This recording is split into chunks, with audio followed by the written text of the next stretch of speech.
Imagine being so smart that losing one scientific theory completely destroys your sanity. And trust me, what Sheldon does next is absolutely insane. From screaming at his best friends to questioning every opinion he's ever had, this episode turns into pure chaos. And the craziest part? By the end, Sheldon literally starts fighting over a parking spot like it's the end of the world. So yeah, this might be one of the funniest breakdowns in Big Bang Theory history. The episode starts after Sheldon realizes that his biggest scientific theory might actually be wrong. And for Sheldon Cooper, being wrong is basically a personal apocalypse. At first, Amy tries to stay calm and support him, but Sheldon immediately notices she's pretending to be okay. Then Amy finally breaks down and admits she's devastated too. And somehow, Sheldon's response makes everything even more awkward. That's when things spiral completely out of control. Suddenly, Sheldon starts doubting everything in his life. He even questions whether he actually hates jazz music, which honestly might be the funniest identity crisis ever. But it gets worse.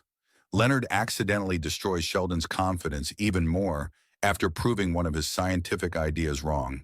And Sheldon reacts like Leonard personally ruined his entire existence. He literally says science is his best friend, then gets offended when science proves him wrong. Classic Sheldon. And if that wasn't enough chaos, there's also the legendary laundry room fight. A simple laundry schedule somehow turns into a full psychological war, because apparently changing laundry night is unacceptable in Sheldon's universe. Then comes one of the funniest moments in the episode. Howard loses his mother's ashes at the airport, and instead of helping calmly, everyone somehow makes the situation even more chaotic.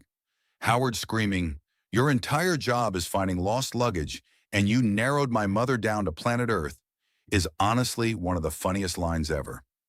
But the absolute peak insanity? The parking spot war. What starts as a tiny argument turns into full madness. Sheldon sits in the parking spot to defend it. Howard tries to move him, and somehow it escalates into threats, screaming, and near violence. All because of a parking spot. Only Big Bang Theory could turn scientists into angry children this fast. And honestly, that's why this show works so well. The characters are geniuses in science, but emotionally, they're complete disasters. Every small problem becomes world-ending drama, and somehow it makes everything even funnier. By the end of the episode, Sheldon completely loses control, but it also reminds us why he's such an unforgettable character. Because underneath all the ego, sarcasm, and insanity, he's just terrified of failure. And honestly, that's what makes this episode surprisingly emotional too. So if you enjoyed this chaotic Big Bang Theory moment, drop a like, subscribe, and comment. Who is the